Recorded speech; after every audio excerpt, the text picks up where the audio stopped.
Saving of inherent powers of court. High court का inherent power कौन सा section है बीएनएसएस का? 528। सुप्रीम कोर्ट का 142, आर्टिकल 142। और सिविल कोर्ट का 151।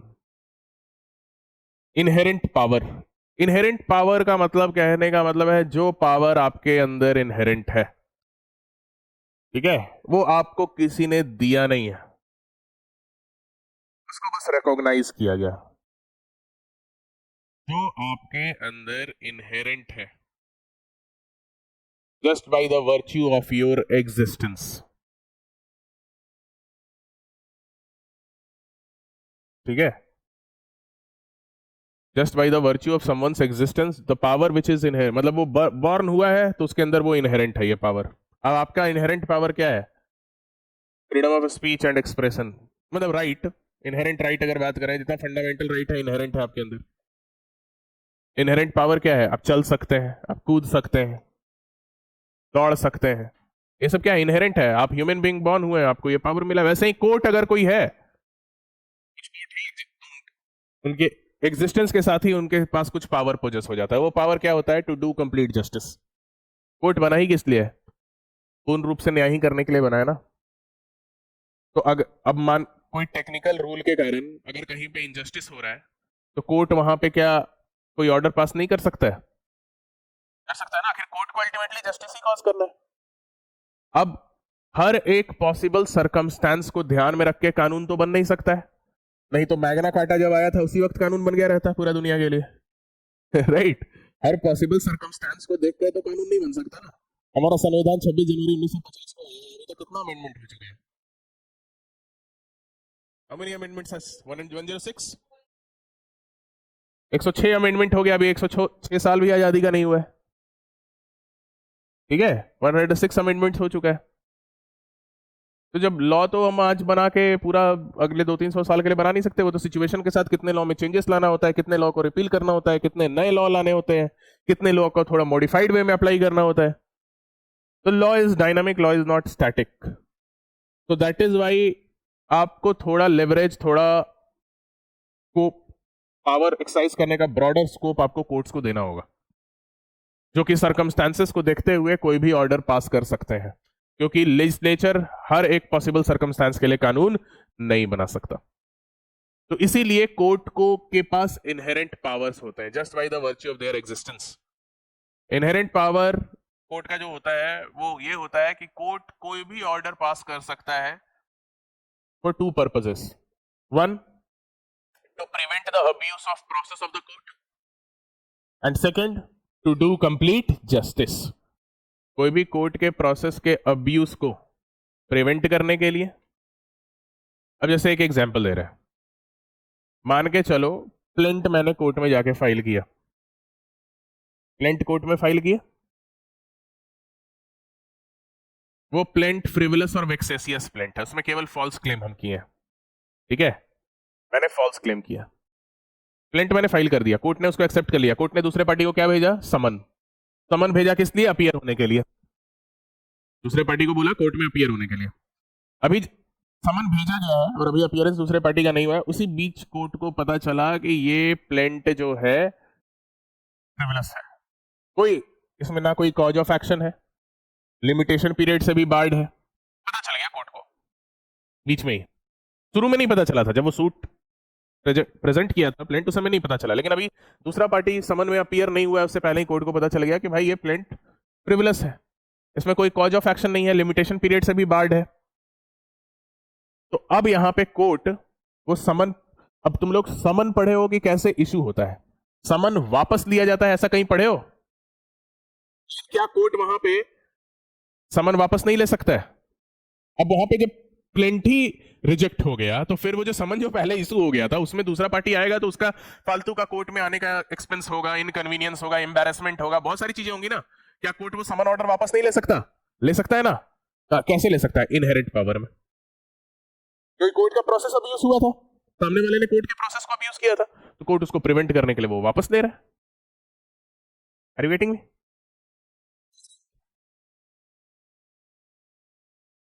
तो बहुत जगह पर कोर्ट जो है अपना बहुत सारे पावर्स कोर्ट को दिए गए हैं, इनहेरेंट पावर्स।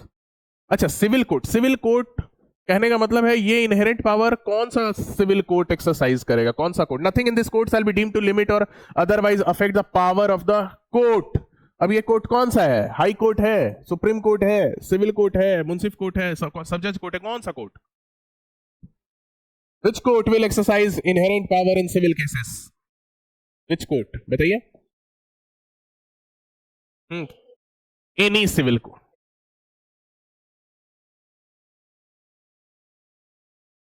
कौन सा कोर्ट ऐसा है जिसके पास इनहेरेंट पावर नहीं है? मैंने बोला कोर्ट के पास इनहेरेंट पावर होता है, ठीक है, टू डू कंप्लीट जस्टिस। कौन से कोर्ट के पास इनहेरेंट पावर नहीं होता है? यस, तो क्रिमिनल कोर्ट, क्योंकि क्रिमिनल केसेस में इनहेरेंट पावर केवल किसके पास है? हाई कोर्ट के पास। क्वेश्चन बहुत इजी है, लेकिन अचानक से जब आपके सामने चार लोग बैठे रहे ना और एक कोर्ट टाई में पर्सन रहे, है ना, तो और आपसे पूछे उस समय, अचानक से दिमाग गोल हो जाता है ना? यही सब क्वेश्चन ट्रिकी, ये सब ट्रिकी क्वेश्चन है ना, यही सब इंटरव्यू में देखो, इंटरव्यू का क्वेश्चन का पैटर्न थोड़ा अलग होता है। आप इधर पढ़ते हैं डिग्री ये वो फलाना ढिंगा ये वो सब पढ़ते रहते हैं आप सेफ्टी के लिए, लेकिन क्वेश्चन आपसे पूछा जाता है थोड़ा ट्रिक वाला, ऐसा जो बहुत लोग को लगता है कि सामने वाला फॉल्टर कर सकता है।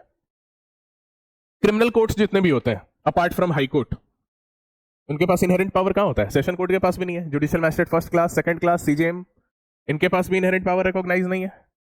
सिविल केसेस में सारे सिविल कोर्ट के पास है, नीचे से लेके ऊपर तक जितने भी सिविल कोर्ट के पावर जो भी कोर्ट एक्सरसाइज कर रही है सबके पास इनहेरेंट पावर है। क्रिमिनल केसेस में केवल और केवल हाई कोर्ट के पास, ठीक है? ओके, तो इनहेरेंट पावर क्या होता है? तो इनहेरेंट पावर होता है and to prevent the abuse of process of the court may pass any order, ठीक है?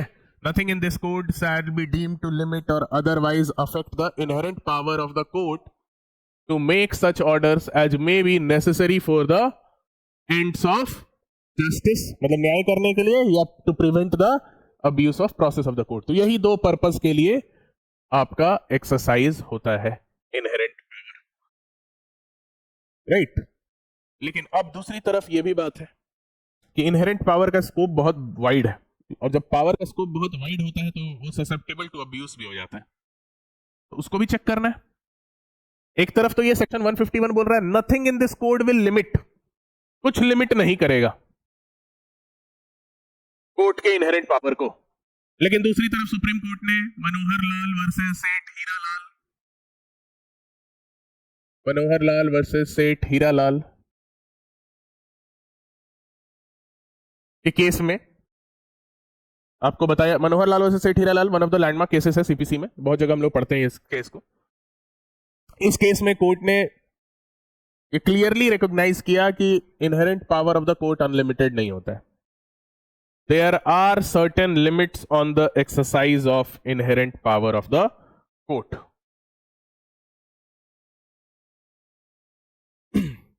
इनहेरेंट पावर जो होते हैं वो कंप्लीटली अनलिमिटेड नहीं हो सकते हैं। इस केस में कोर्ट ने पहले नेचर बताया इनहेरेंट पावर का। कोर्ट ने बताया कि इनहेरेंट पावर जो है कोर्ट के ऊपर कन्फर नहीं किया गया है, वो उसके पास इनहेरेंट होता है, ये तो सभी को क्लियर है, ठीक है, कि उसको कहीं पे डिफाइन नहीं किया गया है, उसको बस रिकॉग्नाइज किया गया है कोर्ट के पास है कंप्लीट जस्टिस करने के लिए। लेकिन ये पावर इतना वाइड है कि अगर इस पे आप किसी तरीके का चेक नहीं लगाएंगे तो फिर ये ससेप्टेबल टू अब्यूज हो जाता है। तो इनहेरेंट पावर ऐसे भी नहीं एक्सरसाइज करना है कि आप पावर का अब्यूज कर दें, ठीक है? इसके ऊपर कोर्ट ने बोला कि ये कुछ लिमिट्स होंगे। कोर्ट ने रीजन वगैरह सब दिया कि इनहेरेंट पावर हम इसलिए दे रहे हैं क्योंकि भाई लेजिस्लेचर हर पॉसिबल सर्कमस्टेंस को स्पेकुलेट नहीं कर सकता है, बट इसका मतलब ये नहीं है कि आप आर्बिट्रली इनहेरेंट पावर को एक्सरसाइज करें। तो इसके ऊपर लिमिट क्या क्या है? तो इसके ऊपर जो लिमिट है वो कोर्ट ने बताया कि अगर कोई एक्सप्रेस प्रोविजन है लॉ का उसको ओवरराइड नहीं किया जा सकता है। पहला लिमिट तो ये है, फर्स्ट लिमिट इज कि अगर if there is an express provision it can not be overrided, मतलब कोर्ट को वही फॉलो करना होगा। अगर कोई एक्सप्रेस प्रोविजन बना है तो कोर्ट को वही फॉलो करना होगा। जैसे civil suit shall be instituted by presentation of plaint, तो कोर्ट क्या अपने इनहेरेंट पावर में ऐसा कर सकती है कि civil suit shall be instituted by presentation of application, civil suit shall be instituted on presentation of caveat? नहीं ना। मतलब अगर किसी चीज के लिए पर्टिकुलर वे बना है तो आपको वही बताना। प्लेंट इंस्टीट्यूट हो गया, पहला लिमिट के बारे में बता रहा है। इस पे एग्जाम में क्वेश्चन आ जाता है, आपको सारे लिमिट्स के बारे में अगर एक्सप्लेन नहीं करेंगे तो फिर क्या ही लिखेगा, बस 4 पॉइंट लिख के छोड़ दीजिएगा। पहला पॉइंट अभी क्या देखें कि अगर कोई एक्सप्रेस प्रोविजन है लॉ का और वो कुछ प्रिस्क्राइब कर रहा है तो आपको वही फॉलो करना है। एक और एग्जांपल देते हैं, प्लेंट इंस्टीट्यूट हो गया तो फिर उसके बाद डिफेंडेंट को क्या भेजना है? समन। अब मान लो प्लेंट इंस्टीट्यूट हुआ, उसी वक्त जज और वहां पे जो वकील है दूसरे जो साइड का प्लेंट जिसने प्लेंट फाइल किया, दोनों क्या वीडियो कॉल कर देंगे सीधा डिफेंडेंट को? हाँ, ये कोर्ट में आओ, फोन कॉल कर देंगे। इनहेरेंट पावर है तो कर भी सकते हैं ना, कि जब उसको बुलाना ही है तो फोन करके बुलाते हैं। फोन करके बुलाएंगे नहीं ना, उसका एक तरीका बताया गया है ना, तो जो तरीका है वो तो फॉलो करना है। इनहेरेंट पावर में जो तरीका बताया गया है वो ऐसा नहीं कि आप उसको अब्यूज कर देंगे, ठीक है। फिर दूसरी बात, कोर्ट के पास कोई इनहेरेंट पावर, दूसरा point, court has no inherent power to do what is prohibited by the law. अगर कुछ प्रोहिबिट, पहला क्या है? पहला है कोर्ट को कुछ ऐसा नहीं करना है, मतलब अगर कोर्ट को कुछ, अगर लॉ ने कुछ प्रिस्क्राइब किया है तो कोर्ट को वही करना है। दूसरा है अगर लॉ ने कुछ प्रोहिबिट किया है तो कोर्ट को वो नहीं करना है। लॉ ने अगर कुछ प्रोहिबिट किया है तो इनहेरेंट पावर के अंदर वो नहीं किया जा सकता है। तो अब बताइए, सीपीसी आप लोग का एंड होने पे है, सीपीसी में क्या प्रोहिबिट किया गया है? कुछ प्रोहिबिट किया गया? हाँ, ओके चलो ठीक है, वेरी गुड। वुमेन को अरेस्ट नहीं कर सकते हैं when for in decree for payment of money, very good.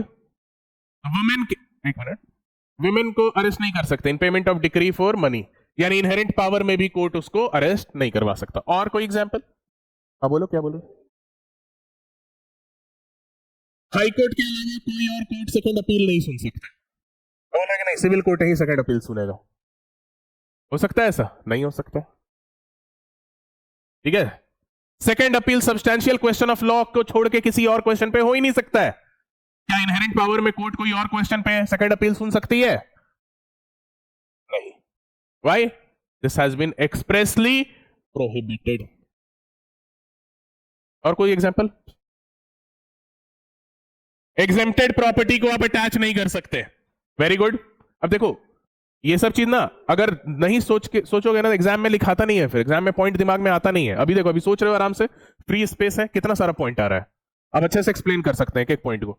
इसीलिए ना जितना भी ये सब किया कीजिए, बहुत सारे चीजें निकल के आएंगी, है ना।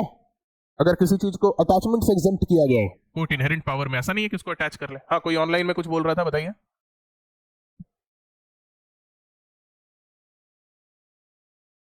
हाँ ठीक है, ठीक है, जुडिशियल ऑफिसर को अरेस्ट नहीं करना है when he is going to the court और व्हाटएवर। एग्जेम्प्टेड है बहुत लोग अरेस्ट से, है ना, तो उनको आप नहीं कर सकते, समझ गया ना। मतलब जो प्रोहिबिट किया गया है वो नहीं करना है, और कुछ करने का जो तरीका बताया गया है तो वही तरीका आपको फॉलो करना है, ठीक है। ये दूसरा पॉइंट था। इनहेरेंट पावर के ऊपर पहला लिमिटेशन क्या था कि अगर कोई एक्सप्रेस प्रोविजन है तो court has to follow it, है ना। दूसरा है अगर कुछ प्रोहिबिट किया गया है वहां पे कोई इनहेरेंट पावर नहीं एक्सरसाइज कर सकते उसको करने के लिए। तीसरा है inherent power is not to be exercised where applicant has remedy but has neglected to avail himself of it. Equity aids the vigilant not the indolent.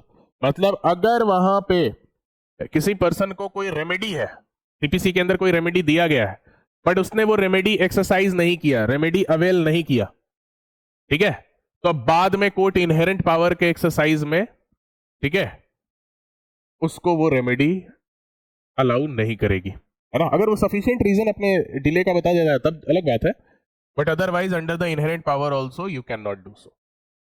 ठीक है, कि कोई रेमेडी आपके पास है तो आप रेमेडी उसी वक्त एक्सरसाइज कीजिए, अब बाद में उसको फिर कोर्ट अपने इनहेरेंट पावर के अंदर कुछ ऐसा नहीं कर सकती है। जैसे कहने का मतलब है ऑर्डर 1 में रूल 13 पढ़ते हो, ऑब्जेक्शन आपको रेज करना है तो आप कब तक रेज कर सकते हैं? ऑब्जेक्शन एज टू जॉइंडर और मिस जॉइंडर, नॉन जॉइंडर और मिस जॉइंडर, कब तक आप रेज कर सकते हैं? ऐसा नहीं है, रिटर्न स्टेटमेंट तो वर्ड भी यूज नहीं है। अर्लीस्ट पॉसिबल अपॉर्चुनिटी, और जहां भी इश्यूज का सेटलमेंट होता है वहां बिफोर सेटलमेंट ऑफ इश्यूज, यही है ना? ऑर्डर 1 रूल 13 में भी है, ऑर्डर 2 रूल 7 में भी है। तो अगर आपने उस समय तक वो ऑब्जेक्शन रेज नहीं किया, बाद में आप रेज कर रहे हैं, अब बोल रहे हैं कोर्ट अपने इनहेरेंट पावर में मेरे ऑब्जेक्शन को सस्टेन कर ले, कोर्ट करेगा? नहीं करेगा। Why? Because you were not vigilant, you were indolent, you had the remedy but you didn't exercise it. तो इनहेरेंट पावर जो है आप वहां पे कोर्ट को एक्सरसाइज करने के लिए रिक्वेस्ट नहीं कर सकते। ठीक है, थर्ड पॉइंट यही है कि इनहेरेंट पावर जो है वो एक्सरसाइज नहीं किया जा सकता है ना, where applicant has remedy but not availed it, है ना, उसके पास रेमेडी है बट नहीं अवेल किया। और इसमें मैक्सिम लिख लेना, equity aids the vigilant not the indolent. और लास्ट, हाँ बोलिए।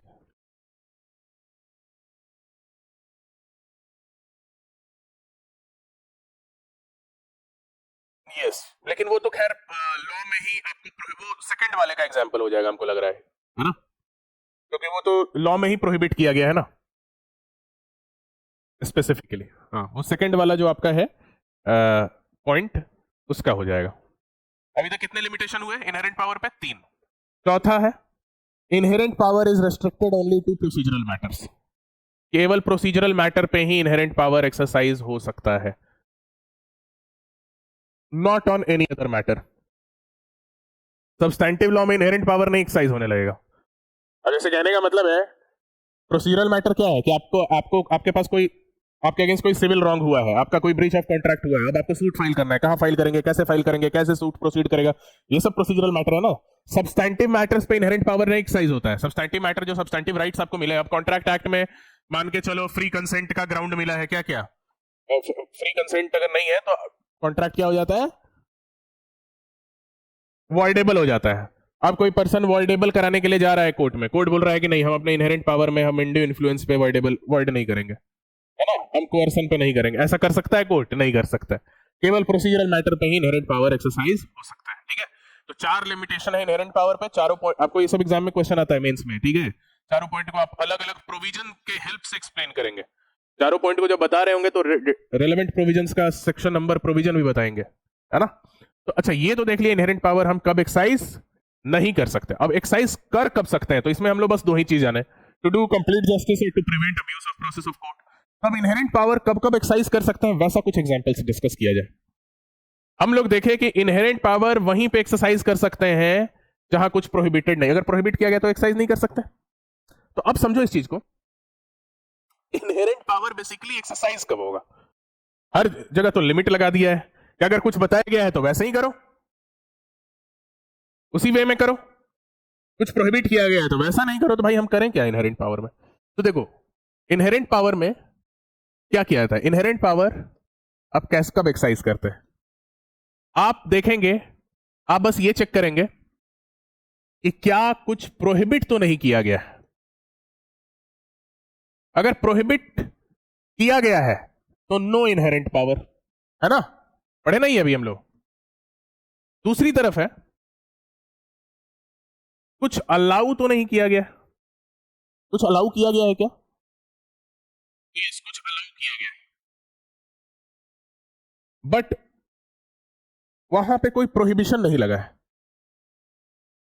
क्या वहां पे इनहेरेंट पावर एक्सरसाइज हो सकता है? एक है कि जहां पे प्रोहिबिट कर दिया गया है वहां तो इनहेरेंट पावर एक्सरसाइज नहीं हो सकता है। एक है कि कहीं पर किसी पर्टिकुलर चीज के लिए कोई प्रोविजन बना है, आपको ये एक्ट करना है, तो ठीक है वो एक्ट तो हमें करना है, लेकिन क्या उस प्रोविजन का यूज हम इनहेरेंट पावर में भी कर सकते हैं क्योंकि वहां प्रोहिबिट नहीं किया गया? क्या कर सकते हैं? यस, कर सकते हैं। कैसे कर सकते हैं, एग्जाम्पल से समझते हैं। सेक्शन 10 पढ़ते हो, ध्यान से, ध्यान देना इधर। सेक्शन 10 पढ़ते हो, सेक्शन 10 क्या है? रेस सब जुडिस।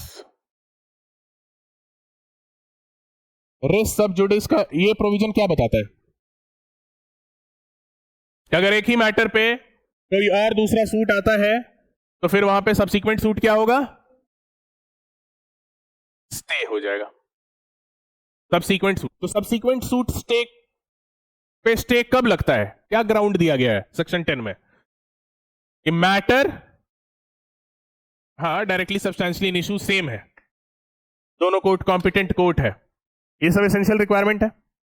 लेकिन अब हम ये पूछ रहे हैं क्या सेक्शन 10 यहां कहीं, यहां सेक्शन 10 क्या बोलता है, आप इस ग्राउंड पे, इस ये दो ग्राउंड के पूरे होने पे स्टे लगा सकते हैं, ठीक है।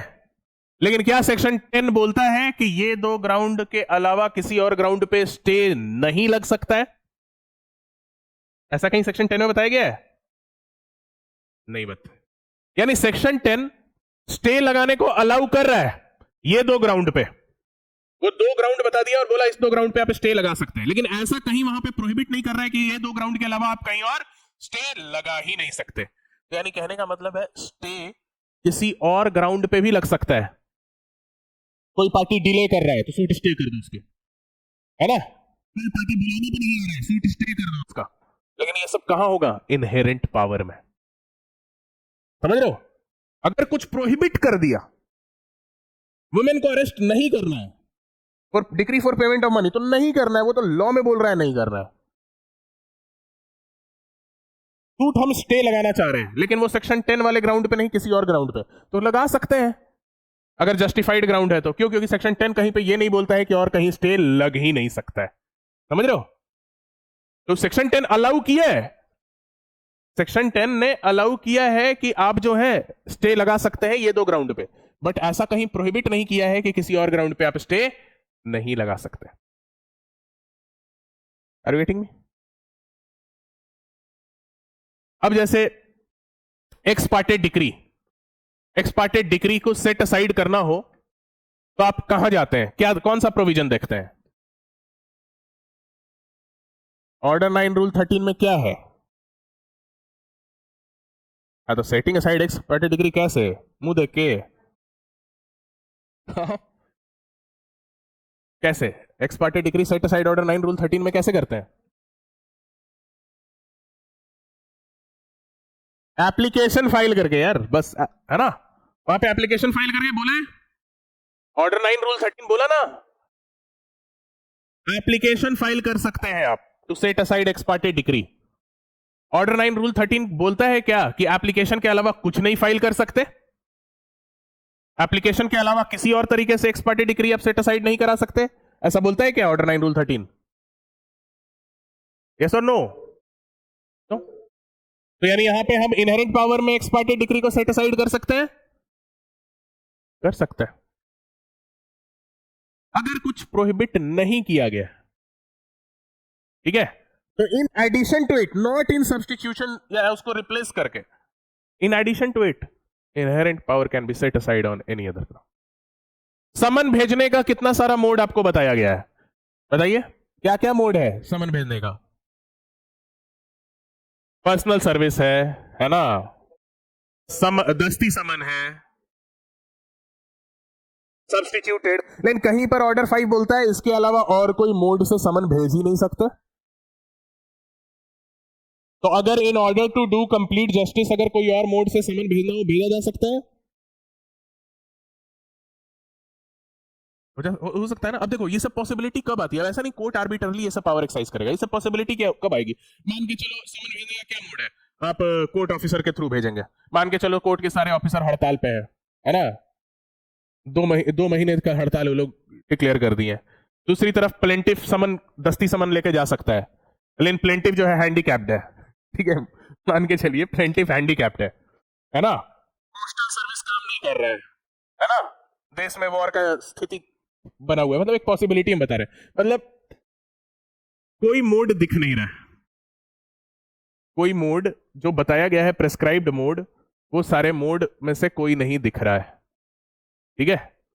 तो हो सकता है जो डिफेंडेंट है, आज के टाइम में इलेक्ट्रॉनिक सब कुछ हो गया है, उसको कॉल करके कोर्ट में आके बोल दिया जाए अपना समन रिसीव कर लो, maybe this maybe a possibility in certain circumstance court may do so in inherent power because prohibit तो नहीं किया गया है ना, जरूरत पड़ गया सिचुएशन, तो इनहेरेंट पावर जो है वैसे सर्कमस्टेंसेस के लिए बना है, ठीक है। लेकिन हाँ कुछ अगर स्पेसिफिकली प्रोहिबिट किया है लेजिस्लेचर ने तो वो तो नहीं किया जा सकता है एट एनी कॉस्ट, है ना, no possibility it can be done. Are you getting me? और इनहेरेंट पावर अब बहुत सारा हम एग्जांपल दिए, तुम लोग बताओ और कोई इनहेरेंट पावर जो एक्सरसाइज हो सकता है इनहेरेंट पावर में?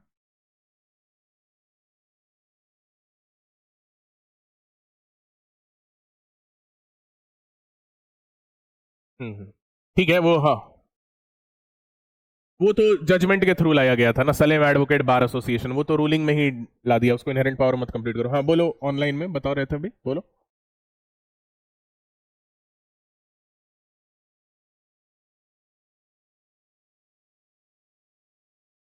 कोई बहुत ज्यादा फार-फेच्ड हो गया। हाँ बोलो, और कोई बोल रहा था ना आंसर में?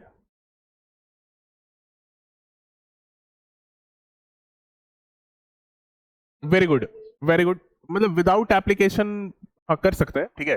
अब जैसे अभी हम लोग इंजंक्शन का टॉपिक नहीं पढ़े, टेम्पररी इंजंक्शन खैर पहले तो कभी ना कभी पढ़े ही होंगे, ऑर्डर 39 वहां पे देखियो टेम्पररी इंजंक्शन फाइल करने का 3 ग्राउंड दिया गया है, अभी हम लोग पढ़ेंगे आगे चल के।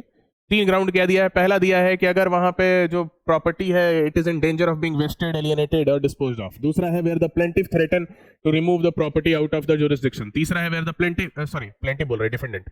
तीसरा है where the defendant threatens the plaintiff to dispossess from the property और to cause any damage to the property. तो on these 3 ground temporary injunction में बी ग्रांटेड।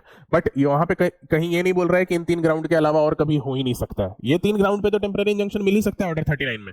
इसके अलावा इनहेरेंट पावर में कोर्ट किसी और ग्राउंड पे भी इंजंक्शन लगा सकता है, ठीक है। Are you getting me? Concept समझ में आ गया इनहेरेंट पावर का? ये सारा एग्जांपल्स के थ्रू समझा दोगे इनहेरेंट पावर, ठीक है। तो ये हम लोग इनहेरेंट पावर का टॉपिक यहाँ पे हम लोग कंप्लीट कर लिए। मनोहर लाल वर्सेस सेठ हीरालाल, ये ध्यान में रखिएगा, ठीक है। और इधर एक दो सेक्शन और इनहेरेंट पावर के ही नेचर के जैसा है वो सब भी देख लीजिए। एक सेक्शन 148 देख लीजिए, 148 है तो हम लोग देख ही लिए हैं, 148 देख लीजिए। एनलार्जमेंट ऑफ टाइम, अगर कोई पीरियड फिक्स किया गया है कोर्ट के द्वारा फॉर डूइंग एनी एक्ट, ठीक है, कोर्ट ने टाइम पीरियड दिया ना 10 दिन में ये करो, 7 दिन में करो, या अलाउड बाय दिस कोर्ट। इस कोर्ट में सीपीसी में भी देखे होगे 10 दिन के अंदर ऑब्जेक्शन रेज करो, 15 दिन के अंदर ये करो, 30 दिन के अंदर ये करो। तो जो भी टाइम प्रिस्क्राइब्ड है बाय कोर्ट और बाय दिस सीपीसी, कोर्ट अपने डिस्क्रिशन में उस टाइम को इंक्रीज कर सकता है from time to time, but not exceeding 30 days in total. ये टोटल वर्ड मिस मत करना, इसके कारण गलती हो जाता है एग्जाम में। 30 डेज तक इंक्रीज एक बार में नहीं कर सकते, इन टोटल अगर आपको टाइम लिमिट एक्सीड करना है ना तो in total that can be for maximum 30 days only. ये हम बहुत स्टूडेंट्स में ये कंसेप्चुअल मिस्टेक हम देखे हैं कि उन लोगों को लगता है कि 148 में इनलार्जमेंट ऑफ टाइम क्या है कि आप 30 दिन तक बढ़ा सकते हैं एक बार में, है ना, 30 दिन के लिए बढ़ा सकते हैं। मैक्सिमम जो इनलार्ज कर सकते हो ना, किसी भी टाइम पीरियड को एक्सटेंड कर सकते हो, मैक्सिमम 30 डेज तक हो सकता है। मतलब 7 दिन के लिए बढ़ाए तो अभी 23 दिन बचा है ना, और 5 दिन बढ़ाए 12 हुआ, 18 दिन अभी बचा है, अभी और इतना बढ़ सकता है under section 148 by the court, that too in the discretion of the court. और कोर्ट अपना डिस्क्रिशन यहां एक्सरसाइज करती है। तो ये भी जो है इनहेरेंट पावर का ही नेचर का पावर है ना, ये भी एक तरीके का इनहेरेंट पावर ही कोर्ट का है कि जो टाइम लिमिट दिया गया है उसको कोर्ट एक्सटेंड कर सकती है, but for maximum period of 30 days in total, ठीक है। और एक 152 देख लीजिए, अमेंडमेंट ऑफ जजमेंट, डिक्रीज और ऑर्डर, क्लरिकल और arithmetical mistake in judgment, decree और ऑर्डर। कोई भी क्लरिकल मिस्टेक हो गया, फादर के नाम जगह पे सन का नाम, सन के जगह पे फादर का नाम, है ना, जो भी है, कोई किसी का नाम कुछ और है, किसी और प्लेंटिफ का डिफेंडेंट, डिफेंडेंट का प्लेंटिफ हो गया, कोई अरिथमेटिकल एरर 50,000 का 500 या 5 लाख हो गया, तो ये सब सही करने का भी कोर्ट के पास इनहेरेंट पावर होता है। और कोर्ट ये किसी भी टाइम पे ये पावर एक्सरसाइज कर सकती है, और ये पावर वो खुद के मोशन पे भी कर सकती है या कोर्ट किसी पार्टी के एप्लीकेशन पर भी, ठीक है, राइट। और 153 देखो, हम लोग अमेंडमेंट पढ़ते हैं ना, amendment of pleading, amendment of pleading किस ऑर्डर के किस रूल में पढ़ते हैं बताइए? ऑर्डर 6 के रूल 17 में हम लोग पढ़ते हैं। कोर्ट के वहां पे ऑर्डर 6 रूल 17 में अमेंडमेंट का क्या बताया गया है वहां पे ग्राउंड?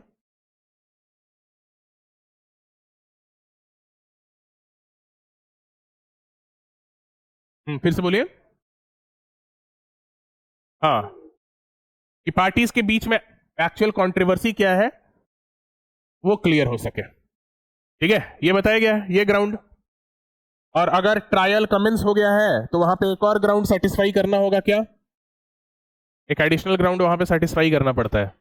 भूल गए सब लोग? हाँ, कि मतलब in spite of due diligence वो फैक्ट जो आप अमेंड करना चाह रहे हैं वो पहले आपको नहीं पता था। लेकिन वहां क्या बोल रहा है कि अमेंडमेंट किसी और ग्राउंड पे नहीं हो सकता है? नहीं बोल रहा है ना। तो इसलिए इनहेरेंट पावर में जनरल पावर टू अमेंड 153 में मिला हुआ है। खैर ये 151 का ही पावर है, उसका स्पेसिफिक एप्लीकेशन 153 में दे दिया है। यानी इनहेरेंट पावर के अंदर कोर्ट अमेंडमेंट ऑफ प्लीडिंग भी अलाउ कर सकती है on any ground not mention under section, sorry, not mention under order 6 rule 17, because court has not been prohibited to do so.